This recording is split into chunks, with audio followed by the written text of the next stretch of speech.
So the Hockey Canada scandals just keep coming. Or perhaps I should say coming to light, because most of them date back to several years ago, but we're just finding out about them now. The latest involve two former members of the Drummondville junior hockey team. They were recently charged with sexual assault that dates back to 2016. And then the other story is that court documents released fairly recently pertaining to 5 world junior hockey players accused of sexually assaulting a woman in a hotel in London, Ontario in 2018. So we know Hockey Canada has been largely dismantled. The situation, though, still persists. We need to do better going forward for our young men. And Catherine LAROCHE is part of trying to do better going forward. She is the founder of Égaux sans Égaux. It's an organization helping to educate elite hockey players on consent. And Catherine, thank you so much for your time today. Thank you so much. I understand you have been going around personally. You go and actually speak with hockey players, right? Yeah, I do groups. When the organizations take the program, they have 6 workshops. And after that program that they have made in groups, they can decide to go by themselves, so not with the organization, to do the individual program, which is to diffuse the toxic behaviors that they have identified in the program. I'm going to ask you what compelled you to do this, but all the while trying to be sensitive, because I know you are a survivor of sexual assault yourself, Catherine. So you tell us whatever you are comfortable telling us with why you're compelled to do this. Yeah, well, I had a sexual assault back in 2015, and my process, like I say all the time, like process is so personal.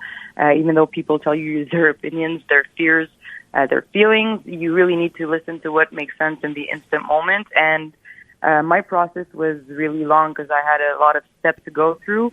And while I was putting my business, like the program I made was for a human being at first, and I wanted to merge into something.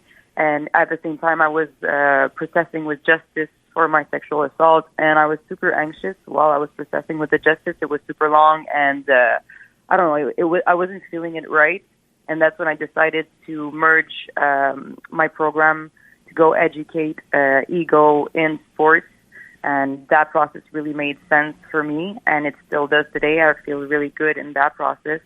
And I think it's making a change. Like I say, before going to sexual assault and addiction and all those toxic behaviors, you really need to identify where they come from. And that's what I'm trying to do with them. You know, kind of as an offshoot to what you just said, you know, when you talk about, in your particular case, the process having taken so long, do you think that's one of the reasons why, when this does happen, people choose not to come forward because they know how long it's going to take for there to be a resolution sometimes? Yeah, well, I think there's part of that because you need to process yourself with all the feelings that are coming through. But there's also like this in society, people have so many like absolute truth about your own story. And that's where the fears go too, because you're pointed out on stuff about your past. You're pointed out on the fact that maybe you've wanted that. And like it's so hard for someone that didn't go in their past wounds to face all of those kinds of opinions. So like there's not, you don't feel supported, and you have to go through that in a, like the long process of justice. So a lot of stuff together makes, I'm pretty sure makes the girls or the guys step back and just want to flee and don't face all of this stuff. And by virtue of the fact that these cases are now starting to come forward, and we're hearing more and more of them, do you think this is a good thing or a bad thing? And do you expect more will come forward? I mean, is there an end at some point, or is this just the way things are?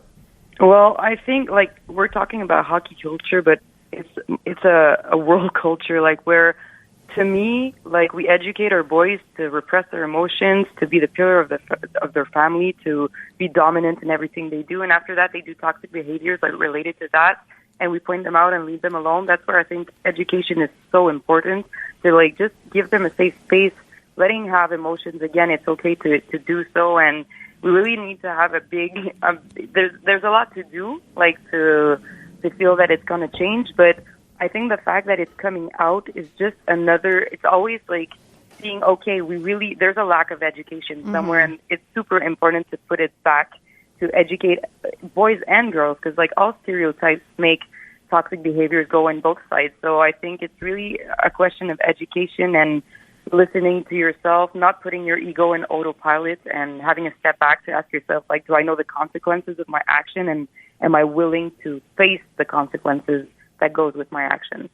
I've been thinking about how, sort of what you touched on there, that it's been like this for so long. It is so deeply ingrained, that we put these young players on a pedestal and we make them feel like everything is at their fingertips. Everything is possible. And there's just an incredibly deep rooted issue here. Do you feel, you're clearly making a difference getting out there, but do you worry that the culture won't ever change as much as it really needs to, Catherine? Well, right now, I have faith because of my players. Like, the players are the one that gives me faith, because I see guys, like, yes, it's hockey culture, and there's some guys that put, like, bad behaviors, but there's a lot that wants this stereotype, label on their forehead to change. They're tired of having this label, and they play the sport because they love it, and they work on themselves so that, like, the spirit, the team spirit changes too, because those guys that work on themselves right now are making a change in the group effect. So they're creating positive leadership by working on their toxic behaviors. So I really, really have faith in the players that I see today. There's a lot to change. Like, it's not only them. Like, there's needs to have a change in the mentality with the coaches, with the organizations. And we know, like you say, it's been ingrained since a long time. But the mentality, like, the older we get with our ego, the harder it is to take a step back and come to our senses. So we need to have people that work together for these players. So if ego is still standing in organizations and in coaches, it's really hard to teach players not to do so, in their day-to-day life. Mm-hmm. Yeah. I think it takes an awful lot of courage to do what you do. Where does that responsibility, by the way, have to necessarily come from? It's one thing to talk about hockey and the culture and coaches and the organization. Is that where it starts and ends? How much of that has to come from family? How much of them have to get involved, do you think? Well, it really depends. Like, when we're kids, when we're teens, like you say, there's a lot of people surrounding us. And I think that, like, I played hockey till college, and I know that I still remember coaches that broke my self-esteem today, and I still remember those that put me, like, back to life on the ice. So coaches, teachers, parents, society, like, everyone needs to focus to diffuse the toxic behaviors day to day. Like, if we were raised by a parent that still have toxic behaviors, it's hard to know other stuff. Same with the coaches. So I think it's something as a society we need to step together and have, like, support instead of, like, being competitive and judgment and stuff like that. There's a lot to change for our kids and future generations to be at ease, to be good with their emotions, to be okay with, like, having this step back and taking their own responsibility. They can't do so if they see adults that blame others, while they need to have, like, to look inside of them and see the problem